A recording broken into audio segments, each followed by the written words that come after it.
Hello guys, back to my channel. Sujit পুজো ভালো আছে কেন বসে তোমাদের স্বাগত। একটা রেসিপি আজকে মানাবে আলু দিয়ে মুরগির মাংস ঝোল। তার চল তুমি খাবো। এখানে আমি মুরগির মাংস নিয়ে নিয়েছি।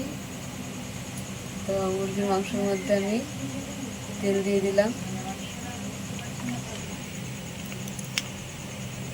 দই দিয়ে দিলাম, পেঁয়াজ কুচি দিয়ে দিলাম, স্বাদ মতো নুন দিয়ে দিলাম।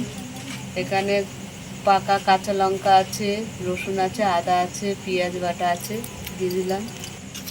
তো মাংসটা মেখে নেব। তো আমি আধা ঘন্টা রেখে দেবো। কড়াটা বসিয়ে দিলাম, কড়া গরম হয়ে গেছে, তেল দিয়ে দিলাম। তেল গরম হয়ে গেছে, এলাচ আর দারচিনি দিয়ে দিলাম, তেজপাতা দিয়ে দিলাম, গোলমরিচ দিয়ে দিলাম। তো আলুগুলো আমি দিয়ে দিলাম,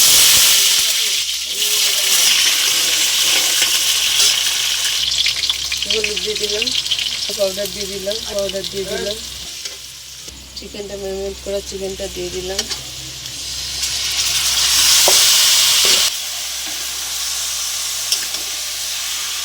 আমরা মুরগির মাংসটা এইভাবেই বানাবো।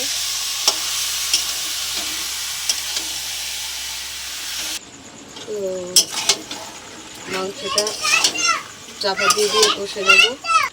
চাপা দিয়ে দিলাম, তো ঢাকাটা খুলে দিচ্ছি।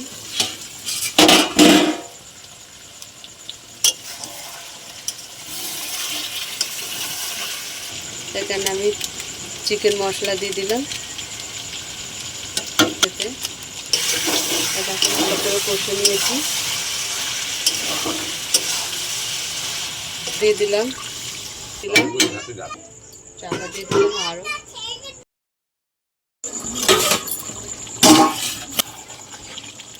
তো আমাদের মাংসটা হয়ে গেছে। মাংসটা হালতে দেবে আছে, চিকেন ছেড়ে গেছে, হাতটা গলে গেছে মাংসটা। তো নামিয়ে নিলাম। মুরগির মাংস হয়ে গেছে ঝোল। তোমাদের কেমন লাগলো বলো, ভালো লাগলে লাইক করে দেবে, শেয়ার করে দেবে, কমেন্ট করে দেবে, সাবস্ক্রাইব করে আমাদের পাশে থাকবে। আজকের এই পর্যন্ত, টাটা।